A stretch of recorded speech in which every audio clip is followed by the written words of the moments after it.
Hi everybody, Dacob here. Welcome back to the Fragrant Bunker. Today we're going to do the top 5 Chanel perfumes for the month of March. 'Tis the year 2025. Difficult year, yes, but we still find light in between all those shrouding and menacing clouds. Now, for the occasion, my go-to fragrances, my go-to Chanel perfumes for this month are very soothing, comforting, but with an edge. And I say edge because, well, I mean, spring is coming. Depending on when you watch this video, maybe spring has already come. I mean, obviously, March, it's like at the cusp, right? We have a little bit of winter still in the Northern Hemisphere, one part of March, and then the last part of March is spring or the beginning of spring. So I also wanted fragrances that, well, not all of them, but some of them that have that kind of duality within them. There's a reminiscence of winter and in them within the smell, but then there's also that hope of spring. While acknowledging that after spring comes, then comes summer, and then inevitably autumn, and then again winter. So it's a cycle, it never really ends. So it's a promise that can't be fully fulfilled. It's not like we can live forever in spring, but we have the illusion at least. So subscribe to my channel if you haven't already. Thumb up this video and push that notification bell to get notified when a new video is posted. Thank you everybody so much for subscribing so far. Let's see what is on my number one list. On the list, the first one. Let me show you. Bloom. There it is. So you might be surprised. Oh, Coco Mademoiselle, what are we having here? We have the body lotion, the shower gel, the bath and shower gel, the oil. This is the oil. This is the shower gel. We got Eau Privée for the bed sheets. We have the cream. We have Coco Mademoiselle Intense Eau de Parfum. And then we have the Eau de Parfum. The Eau de Toilette is missing here. Now, truth be told, any concentration goes. And honestly, obviously, you can expand into the bath and body range. And I am showcasing, in this particular case, Coco Mademoiselle's bath and body range because Chanel has discontinued for most of their perfumes the bath and body range, right? So that's why kind of wherever I can get a bath and body range, I profit. I mean, like I profit from it emotionally. I want to showcase it because a lot of Chanel perfumes don't have a bath and body range anymore. But Coco Mademoiselle is one of those that does, right? Chanel, because they keep the bath and body range because Coco Mademoiselle is still a bestseller for them and amongst the best-selling fragrances together with number 5. So obviously they're going to keep the bath and body range, but you can't have the bath and body range anymore. Let's say if you are a lover of number 19, forget about it. They don't have it anymore.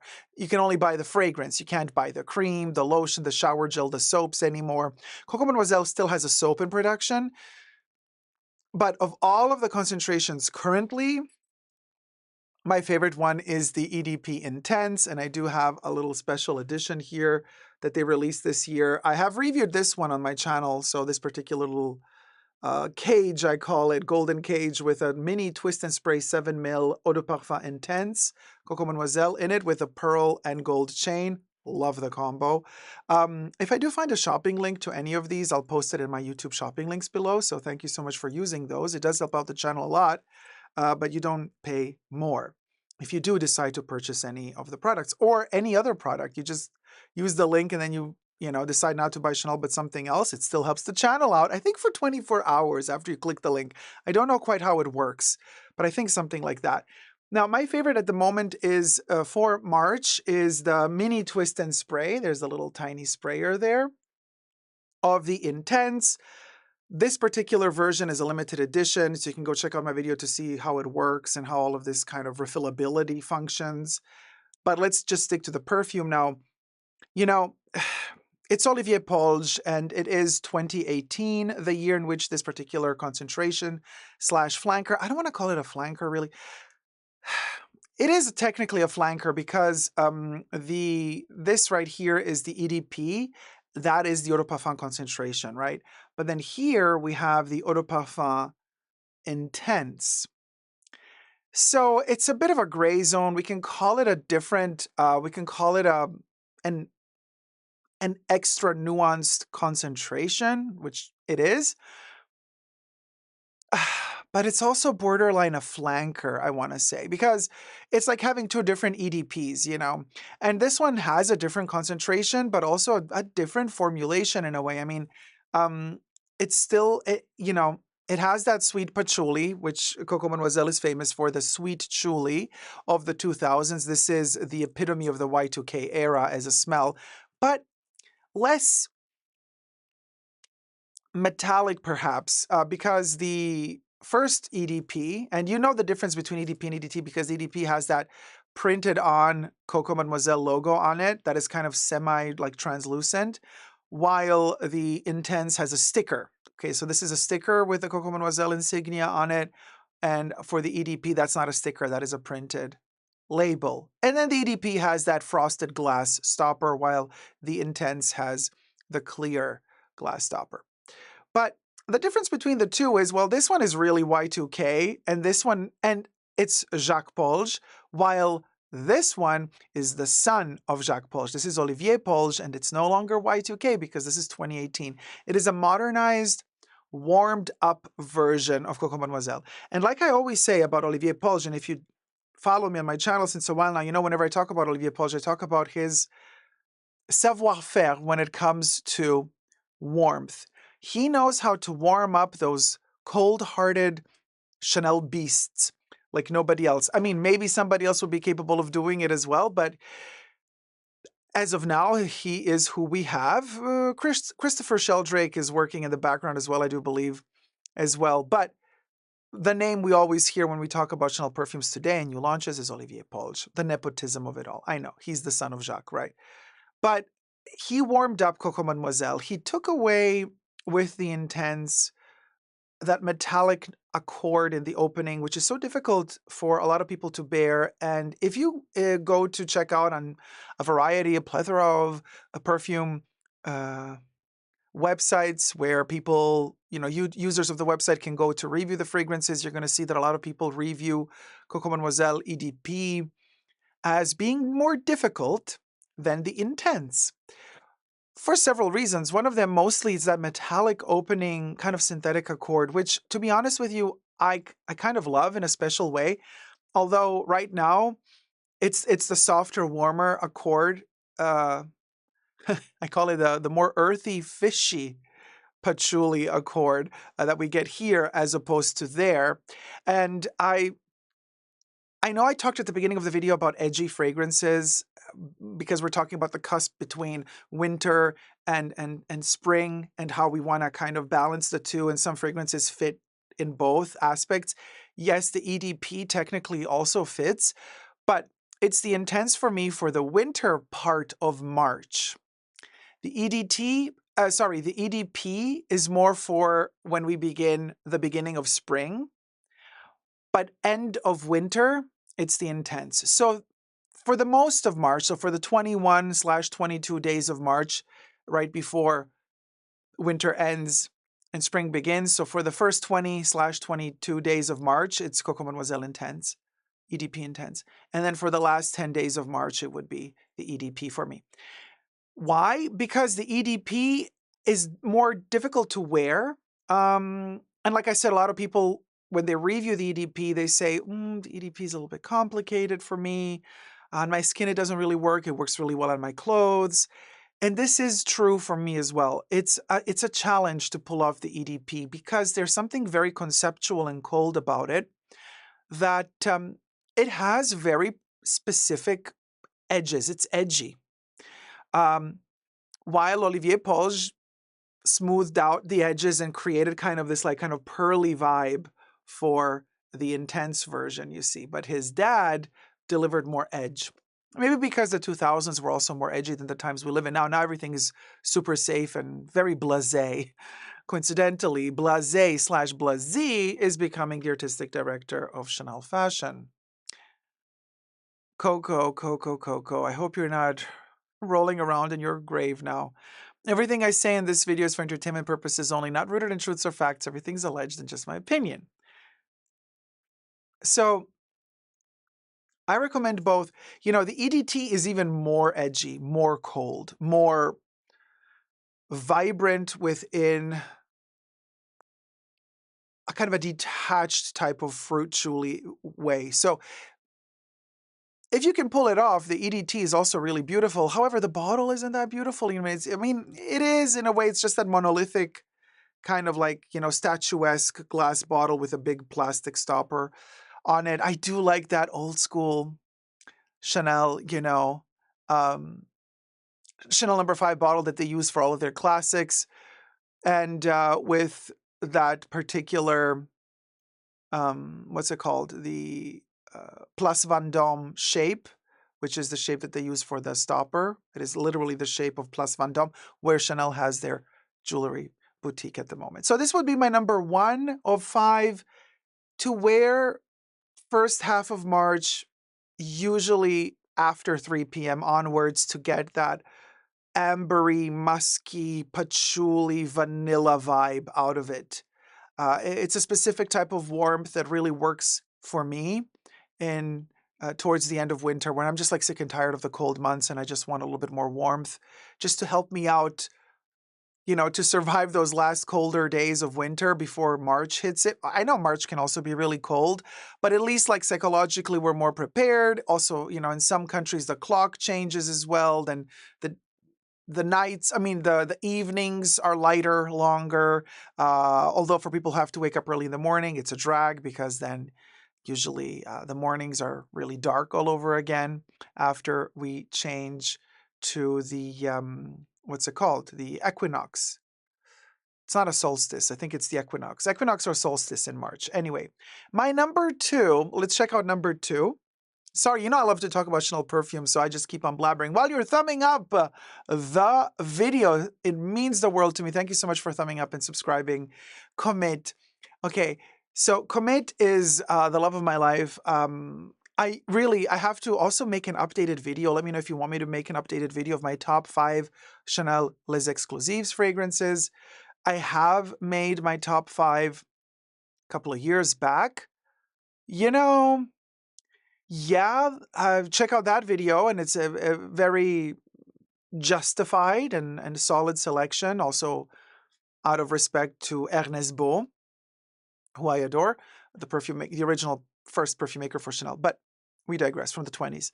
But if I were to redo the 5, spoiler alert, I think Comet would be in it. Not even a year in, you guys, and my 200 ml bottle is like, I'm literally at the last spritzes, okay? I do already have a backup. I really had to, you know, force myself to budget properly and accordingly. Hashtag not sponsored, not sponsored at all. I bought all of these things myself, unfortunately, but I love them so much. So anyway, what I wanted to say is, already it was a sin, the price that they had last year. This year, the prices went up. The 200 ml, which is this one, 200 ml, or what is it, 6.8 liquid ounces or fluid ounces. In America, in the United States, the price went up from $500 to $540 a bottle. So plus tax. So now we're looking at around about $600 after tax, depending which state you're in. And it was $500 plus tax. So I really wanted to purchase this one prior to the price increase, like stock up as much as I can. So budgeting. So it was released like last year, April, May.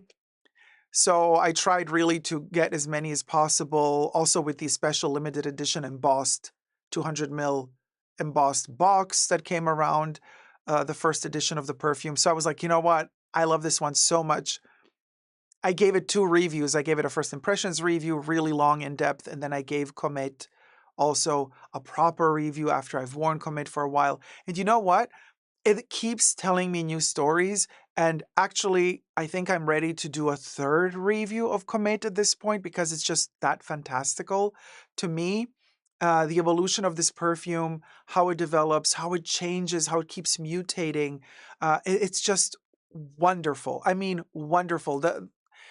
I really, it keeps me guessing, which is such a rare quality in a fragrance these days, you know, when something keeps you guessing. And so because Comet was first released last year in spring, like April, May, depending which part of the world you were in, you could buy it a little bit before its launch. So technically now when I'm doing this review, right, I mean, this video, it's the first time ever that I am actually smelling Comet in the month of March. And I'm saying this because I purchased Comet last year in April, right? So I only know this perfume and how it works with April, May, June, July, August, September, October, November, December, January, February, right? But this is the first time ever that I'm experiencing Comet in March. And it is majestic. There's something about the heliotrope, the iris, the orris root, the musks. It's a chameleon.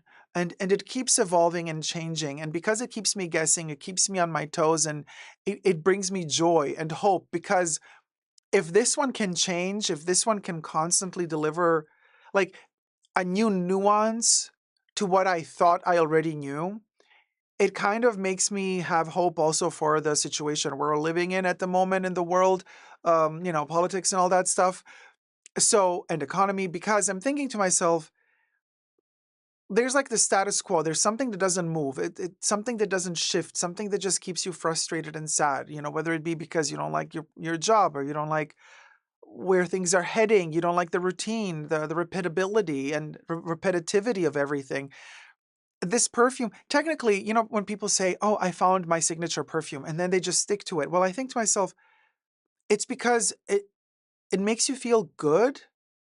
There's a routine there of reapplying the same smell over and over again that makes you feel good in many ways. And I like that too. But this one is more of a challenge. It is beautiful in every facet of it, but it keeps evolving.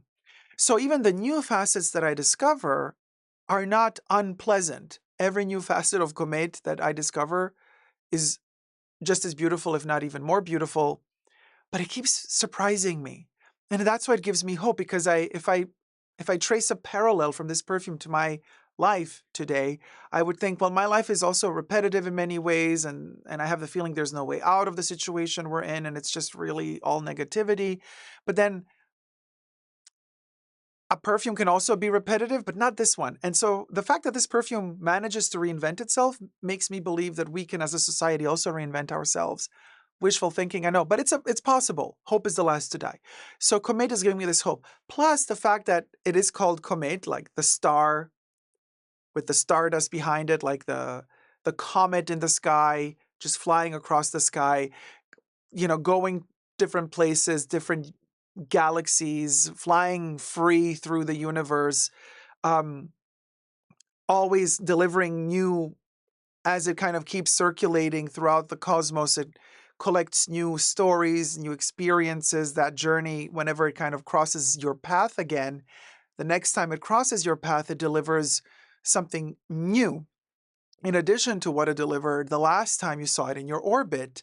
And so with Comet, every time I reapply it, it's as if between me reapplying it, this comet has been flying around the universe. And when I reapply it, it comes back to me, but with something new, something added. That stardust is delicious. Now, people talk about the almond accord in here, which is an aldehydic vibe, giving the illusion of bitter almonds, or the bitter almonds that are giving the illusion of cherry blossom. And cherry blossom being a very abstract artistic accord that Chanel managed to recreate through aldehydes. So the aldehydes are sparkly in a almondy way. And I'm not a fan of cherry or cherry blossom in perfume. This thing works. It's just a smidge of cherry blossom. Like, if anybody can do cherry blossom and I don't like it, it's Chanel. Chanel delivered. Olivier Paul somehow managed to do what nobody else managed to do. Every time I smell a cherry blossom perfume, I'm like, oosh. But this one, man, it's gorgeous. It has a reminiscence of Bel Respiro in it, a bit of 1957 with all the musks and the dry down. There's a bit of Cristal in here. There's a bit of hidden oak mossy vetiver type of earthy vibe going on there, but it's the heliotrope at the end of the day that reins it all in and delivers that hope of us turning towards the sun, like Clytie's um, Greek mythology story and how she turned into a heliotrope flower. You should check out my review of Comet to find out how Clytie turned into a flower. It's a very, very dramatic Greek mythological story, but it kind of reminds me of us. You know, I feel like I'm Clytie at the moment, looking up in the sky, hoping that there's a better day every day. And I'm just like kind of looking at the sun passing and passing and passing as I'm withering away, waiting for that one moment when the sun will look back at me and say, hey, you know what? Okay, I see you.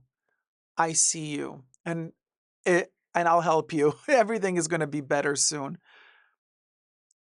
It's a sort of a delusional hope, sense of hope that's maybe lost, but it's bittersweet, but it's there. It's still there and it's still alive. Comet is amazing. I don't think I'll find a link, a shopping link for this one because Les Exclusives are very hard to find these days.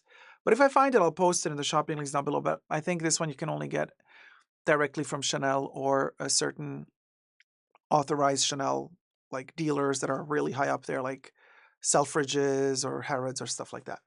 So Comet is my number 2, and I love this picture from the Chanel website that has all that darkness in the background. It really feels like this is a comet flying across the sky, that beautiful endless galaxy. I've been watching a lot of movies lately that are playing in space. I have this urge of escapism, and this is also one of the reasons why I'm wearing this particular Chanel necklace today that has stars all over it. These little, I don't know if you can see this little tiny, these are little stars that are attached to these little pearly balls and flying away into the sky. My number 3, as you're thumbing up the video, if you're liking it and subscribing, my number 3 would be, I was just talking about it a second ago, wasn't I? Cristal. There's a smidge of Cristal in Comet, and in particular, the Eau de Toilette of Cristal. I do have the new version of it with that was released last year. No, 2 years ago. With the new bottle design, which is very reminiscent of Chanel No. 5's Eau de Toilette. Bottle, however, Chanel No. 5's has a magnet. Somebody told me that they have changed the magnetic Chanel No. 5 EDT lids into click lids as well. I'm not so sure. I would have to go back to Chanel to inspect their new No. 5 Eau de Toilette bottles. But here we're talking about the new version of Cristal Eau de Toilette. This is a 70s release. Henri Robert is the nose behind Cristal, and Henri Robert was the perfumer that came to work for Chanel fragrances after Ernest Beau, and he created only 2 fragrances that are still in production today for Chanel, one being number 19 and one being Cristal, 2 of the highest exponents of Chypre fragrances within the Chanel universe. The oak moss in here is still delicious, despite the IFRA regulations and the limitations on quantity of oak moss that is allowed to be placed in fragrance. Within the Eau de Toilette, you still have oak moss as much as they can use, and then they also added tree moss, similar, but both are listed. Well, at least on the bottle I have from 2 years ago, so I don't know if now they've kind of reformulated it yet again. Is it lighter than the Eau de Toilette that I'm used to with that kind of silver circle around the sprayer bottle and then the black plastic lid? When this was brand new, yes, this was much lighter than the Eau de Toilette that I have, the predecessor to this one with the other bottle. However, now that you see half a bottle is used up and it's aged, that had its almost 2 years time to marinate. Batch code, by the way, is 8801. We are currently already in the ones again, I do believe. So we had the 8s, the 9s, the 0s, and then the 1s. So it's almost like a 3.5 year. Let me just check the current latest iteration of Coco Mademoiselle, which is the newest one I just bought. Yeah, we're in the ones. This is batch code 1006. So you can imagine, mm, hold on. You can imagine how it's been manufactured quite a while ago. So it had time to marinate. And I gotta say, and I'm wearing it today, by the way, it's gotten deeper. It has that gorgeous ashtray accord, which is really good news. Uh, at least if you've purchased the 8801 or roundabout the 8 batch code number. They do repeat every 8 to 9 years, by the way. They're usually etched at the bottom here. These are not limited edition serial numbers like some people would say on their perfume YouTube channels. My jaw dropped when I saw it. The misinformation out there, terrifying. Anyway, so what was I saying? That what is so famous about this one, I go check out my review of Cristal, is Henri Robert's love letter to Coco Chanel, released after her death, even though I believe that she smelled it and approved it before her passing. Everything was in the works for it to be released anyway. And then unfortunately, she tragically passed away on the 10th of January of 1971. So Cristal, why I say it's a love letter from Henri Robert to Coco Chanel, it smells of an ashtray accord. It's a special type of Chypre oak moss vetiver vibe in here that just as it's drying down, you do get a beautiful ashy accord, a dry ashy accord. There's also jasmine in there. But it's everything is dry and smoky. Coco Chanel was a huge smoker. Okay, she was a chain smoker. So the fact that this perfume smells a little bit ashy in a good way, not in a bad way, you guys, but it's very particular. It's almost like if a perfumer could deliver a painting of the person that they are uh, delivering the perfume for, this would be the biggest example, the biggest successful example of such an exercise in artistry. Like Henri Robert with Cristal, he did not just deliver a beautiful Chypre fragrance, he delivered in perfume form a portrait of Coco Chanel in her last years. It's that historically relevant and important. So even if you don't love, let's say you don't love Cristal so much, just the fact that it exists, it's a museum piece. Like and I'm talking about the eau de toilette, not the eau de parfum. And I'm also not talking about the what used to be eau de toilette concentré eau verte. Now Olivier Polch has reformulated it and renamed it to eau de parfum eau verte. I'm not talking about those. I'm talking about the OG Henri Robert EDT, because Henri Robert never did the EDP of Cristal. That was Jacques Polch. He delivered the eau de parfum of Cristal in the 90s. Less Chypre, more soft. This thing is more crude, more Chypre. This is from the 70s. And of course, perfumes have accords, like musical notes, the top note, heart note, bass note, dry down, all of those accords. And then obviously, you're not just talking about ingredients, you're talking about the accords of a fragrance. Just because something smells ashy doesn't mean that it has ash as an ingredient, but it does have the ash accord. So accords and ingredients are two different things. Sometimes they can be the same, one and the same. Not always. Most of the times, no. So if we are to compare, also like sometimes musicians dedicate a song to somebody they love or somebody that inspired them. Well, this was the case in an unspoken poetic delivery to Coco Chanel, because it's not like Henri Robert officially wrote a book and stated somewhere in an interview, not that I know of at least, black on white, here, I created Cristal in honor of Coco Chanel as a portrait of her. I've never heard him say it. I've never seen him write it anywhere. But when I smelled Cristal the first time, knowing the biography of Coco Chanel, immediately I realized, oh, okay, this is a wonderful portrayal of who she was. In her last days, by the way, right? Because the perfume was released right after she passed away. So there's a beauty in Oh gosh, I want to say learning to let go because this smells of the past. It almost moves you to tears because, I mean, especially if you have a connection to Coco Chanel. And a lot of times when I talk about her, people bring out the whole concept of she was collaborating with the Germans. By the way, all rumors that were debunked, and go check out on my main channel, on my main Super Dacob channel, the top 5 books to read on Coco Chanel, where official, not only court documents, but also government documents from both the French side as well as the British side that have been declassified in 2016 after Sleeping with the Enemy book from Van Hall was released in 2011. So Hal Vaughan could not have known all of these um, details because not all of the documents were declassified in 2011 when the book was released. And that's the book that most Oompa Loompas go by nowadays to point fingers at this poor woman telling,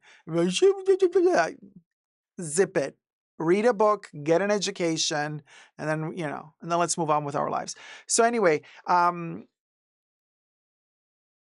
reminding me of this historical figure through the smell of this fragrance, even though this historical figure that I appreciate so much has passed away, there's that bittersweet memory of her coming back to life every time I smell Cristal, but it also makes me feel like I'm continuing her legacy in a way, in a sense of style, in a sense of allure, in a sense of, like, for example, what I'm doing right now, talking to you about the memory of Coco Chanel and reiterating that the rumors about her have been debunked.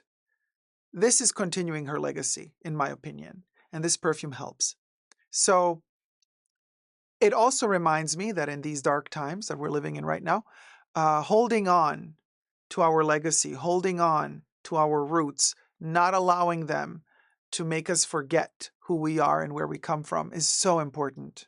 It's so important to have a solid base, solid grounded footprint on the ground we walk on.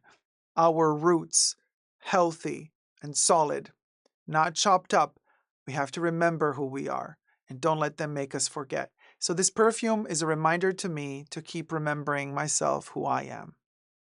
A very important fragrance in March for me this year. Thumb up the video if you're enjoying it. Let me know your top 5 down below from Chanel or any other brand. As we move on to my number 4. Thumb up the video, you guys. Number 4 would be Chance au Tendre. Now, guess what? This is the hopeful, light-hearted one. After the deep talk with Cristal, we're moving on to Chance au Tendre. This is the eau de parfum, but you can also go for the eau de toilette. The difference between them is eau de toilette has a plastic, frosted-looking stopper here, lid, while the EDP, which is this one, the EDP has a metal silver stopper or lid with a golden neck. It's the promise of spring. What can I tell you? The rose is in here, the jasmine in here, and the whole kind of flirtatious vibe. So beautiful.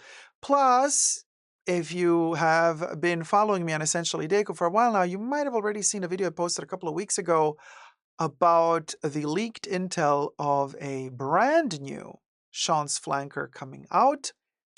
So it will be the fourth Chance flanker.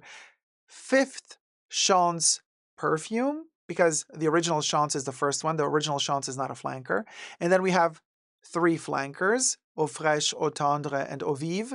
And now we're getting a 4th flanker, but it is the 5th addition to the Chance family towards the end of April, I've been told.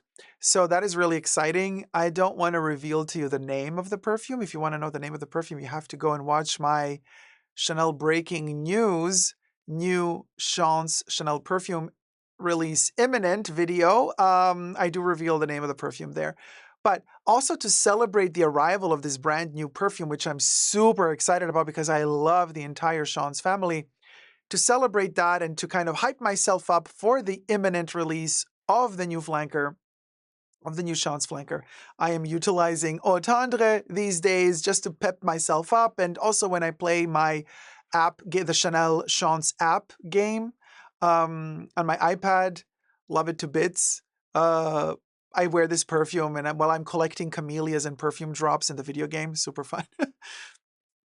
You can also check out my video on my perfume channel where I play the video game with you guys on camera. It's a lot of fun. It's a beautiful layout, by the way. All the purple hues for Eau Tendre, the golden hues for the regular chants, the green hues background for Eau Fraiche, and then that peachy, yellowy background for Eau Vive. Oh man, delicious. Eau Tendre is a light fragrance, slightly flirtatious, with a promise of just light life coming up. You know, it is really optimistic at the end of the day.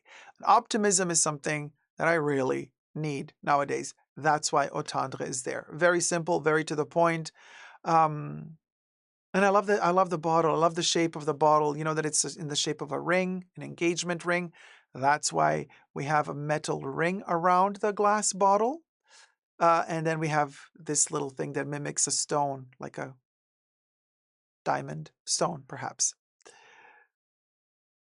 Love it to bits. That's my number 4. Thumb up the video, you guys. Let me know your top 5 down below. And we are coming to our number 5. The 5th fragrance from Chanel for the month of March 2025.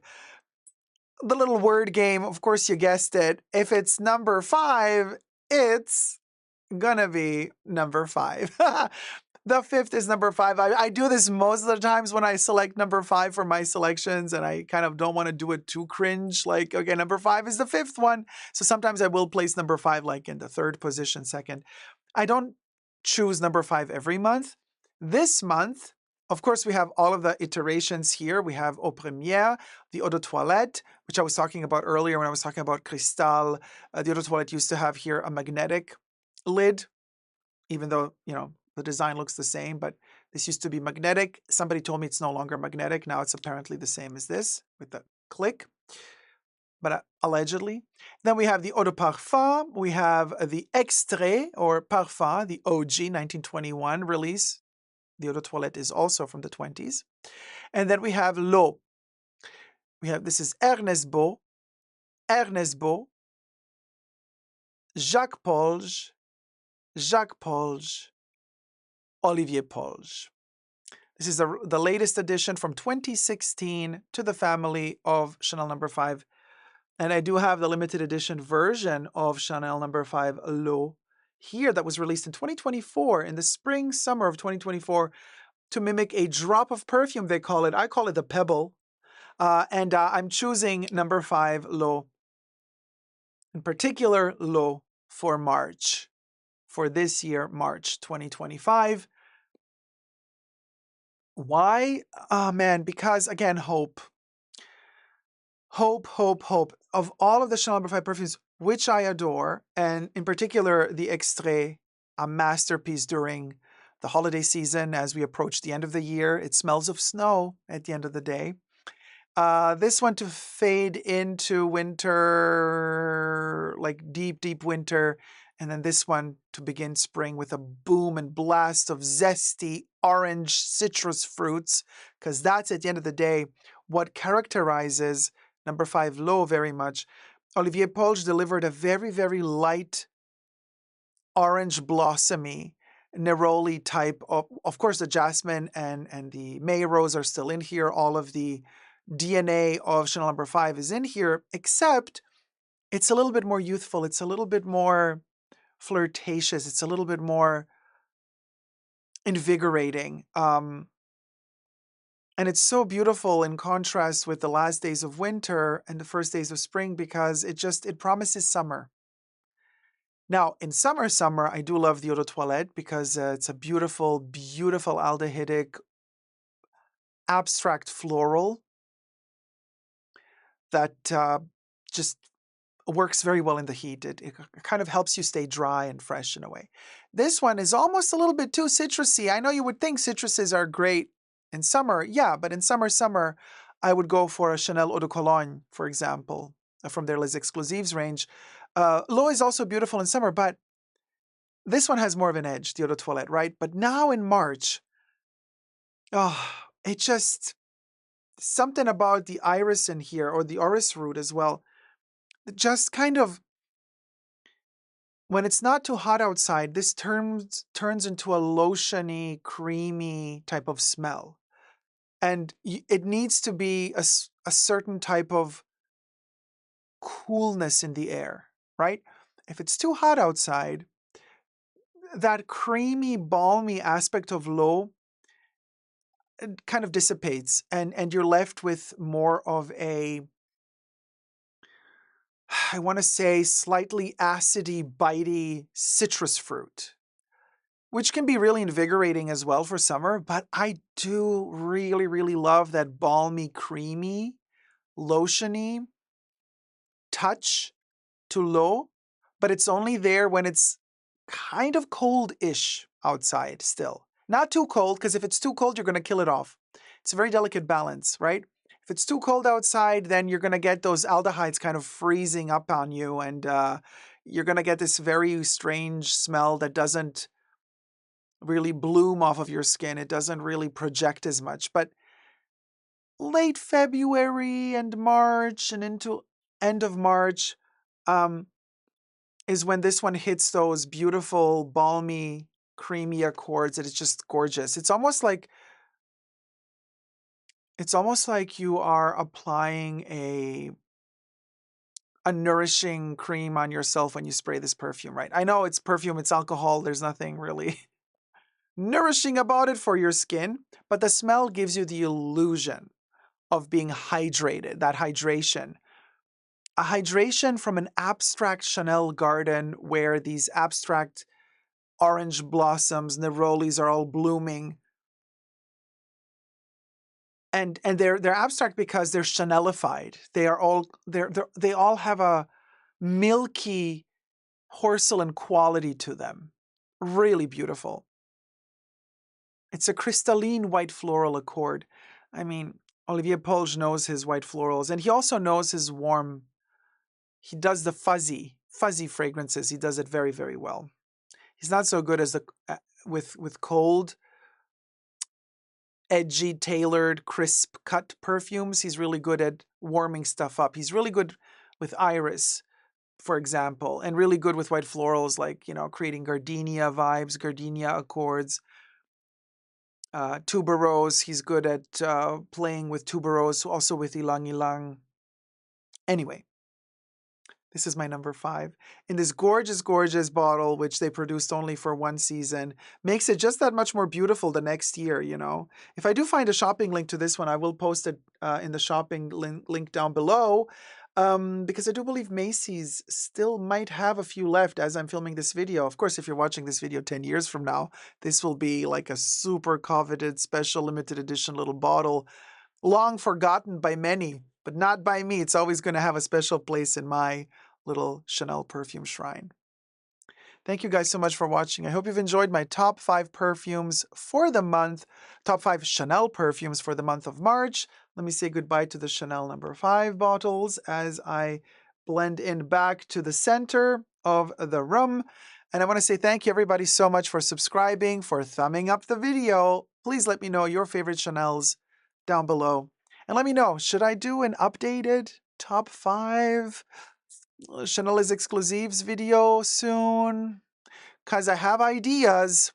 And I'm also wondering, will any one of the 5 that I've placed on my list a couple of years ago when I did my first top 5 Les Exclusives, will any one of those 5, would they still be on my list today?